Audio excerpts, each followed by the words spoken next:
What's up everybody, Brick Sanchez here, and today I'm gonna build some terrain for the new Ultimate Collector Burrow set. This set has got to be one of the better LEGO Harry Potter sets we've got in recent years, so I was thinking to expand it by adding in the garden. In my recent short, I've shown you how I've added this burrow to my wizarding world by swapping it out with the old one. However, the surrounding area looked a bit bleak, which is why I've decided to completely upgrade it. I will take inspiration from these pictures I found online, as well as the old PlayStation 2 Chamber of Secrets video game, which has some funny scenes taking place at the burrow. To kick things off, I created this base with the driveway and open spots for the burrow, as well as Arthur's garage. It also features the little river on the side of the house, as well as a tiny pond next to it. My girlfriend helped me out with the foliage, and I really like the way it turned out. As you can see, the burrow can easily be placed on its position and is secured using a couple of 2x2 jumper plates. The backside is completely tiled, so the building can still be opened up to access the interiors. I already like the way it looks with just the base, but there's still a lot of work to do, so let's move on with the next part, which is Arthur's garage. I got this 10 studs wide patch ready, so starting off with the first wall, I've used a bunch of 2x6 curved slopes to give it that rounded look and attach the door using hinge plates and profile bricks. On the inside there's a little work desk, and I decided to add some muggle items as Arthur is interested in them, so we got a boombox, a little calculator and a megaphone, as well as an older style clock. Next, I've added some 1x2 tiles as well as this modified tile, so I can add this wall made of profile bricks on top. There's also a box of walkie-talkies and a very old computer on the floor. For the other wall, I've added in some windows, and in front of them we have a golden lamp and an older style radio. I really like the look of the windows on the outside, and I've also added this simple vine type plant.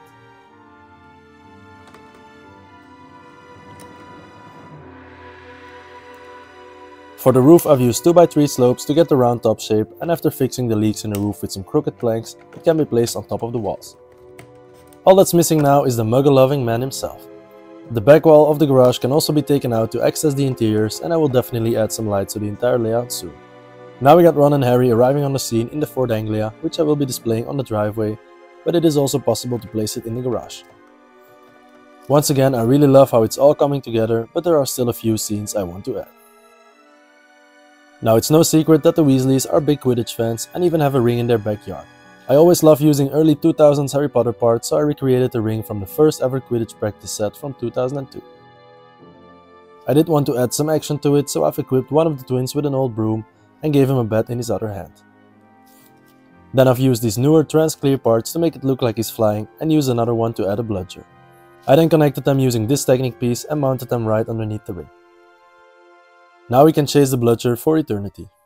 Next, I want to recreate a scene from the Harry Potter Chamber of Secrets video game, which I used to have as a child, and I always remembered this battle with the washing machine, which seemed like a fun inclusion here. It's anything but charming. This is a good opportunity to practice some dueling. Watch out! You only damage it when the door's open. I still have to build the washing machine though. Hey! It's a simple build, but I've used this newer snot brick which allows for the door to open up slightly. Then I've added it to the open patch on the side of the burrow and added some water underneath it. I also tried to recreate the foam that it shoots out in the game, and then I've added Harry as well as Fred to the scene, who's holding a chocolate frog to give to Harry. Here you go. You have to knock the Now it's time to add a little wall behind the washing machine, and I've used this building technique to make the wall flexible. This way it doesn't look like a boring straight wall, as there aren't really any straight lines at the burrow. Next up, we have another memorable scene from the video game called Denoming the Garden, which seems like a pretty cruel practice, but to be fair, we already know that wizards don't shy away from treating other magical beings like Thestral dung.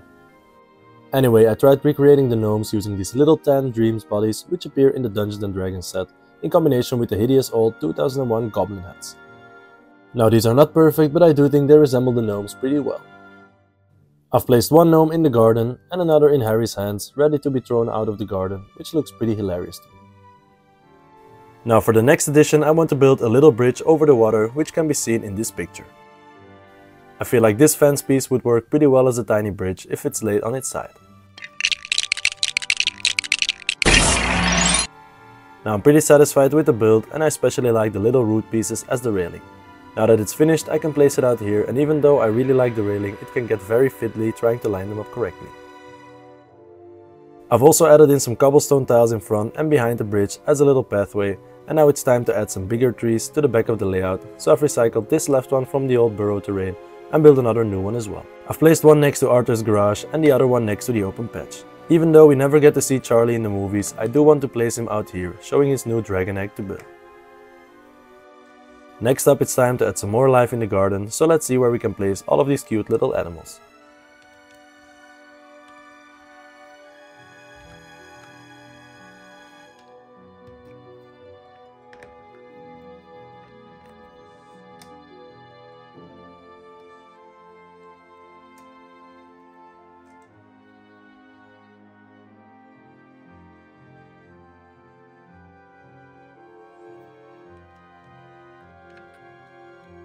I also got this bigger shrub to place behind the wall here, as well as this very cool older style tree, which I feel fits pretty well with the rest of the terrain.